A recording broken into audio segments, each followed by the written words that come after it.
dans la vallée. C'est ça.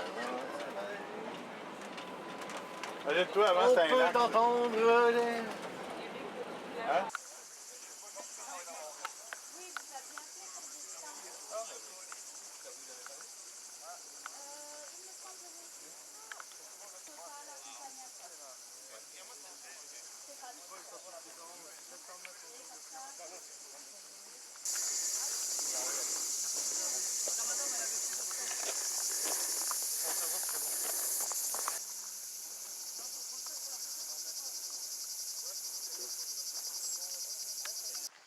Et à la fin de la croisade, le roi de France est chef de croisade et il arrive à prendre tout ce pays qui appartenait à l'Espagne. D'accord? Donc Quéribus, jusqu'en 1255, il appartenait au royaume d'Aragón. Et l'autre fois où il tombe aux mains des Espagnols, on est à la fin du XVe siècle, c'est la charnière entre le moment où on utilise vraiment l'arme à feu et Quéribus n'est pas adapté à l'arme à feu. Et il tombe très très vite. C'est pour ça qu'après, quand le royaume de France le récupère, il transforme complètement le château pour l'adapter à l'arme à feu. Alors, j'en étais où? J'en étais au moment, en 1255, où Saint-Louis prend le château. À partir de là, une frontière est décidée entre...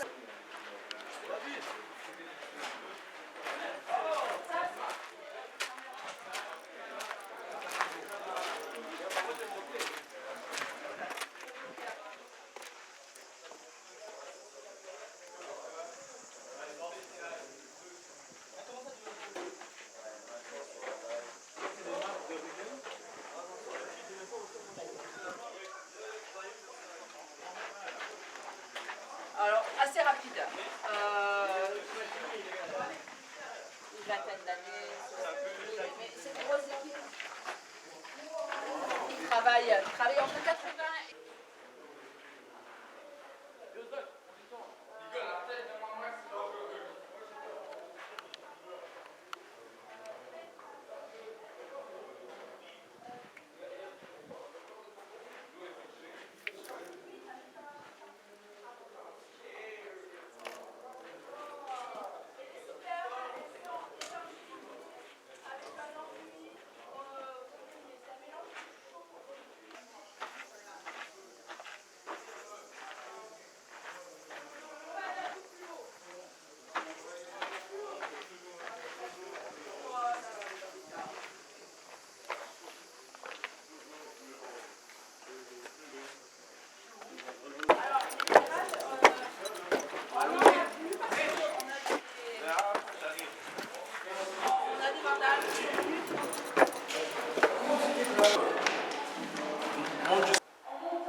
Yo, vous n'êtes pas en forme ici.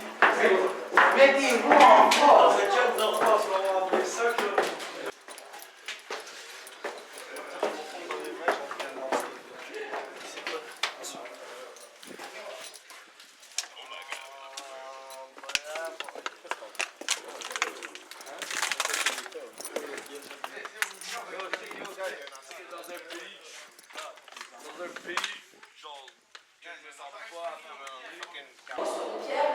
Donc une énorme cheminée,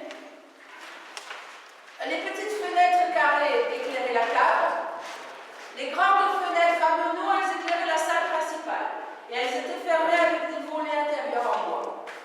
Donc quand il faisait beau, on ouvrait les volets. Alors, il ne devait pas y avoir beaucoup de luminosité quand même, il y a un bâtiment de 2 étages juste devant. Hein. Et vous avez des poussières, des bancs en pierre. Donc on pouvait s'asseoir là pour jouer aux échecs, aux dames, aux dés.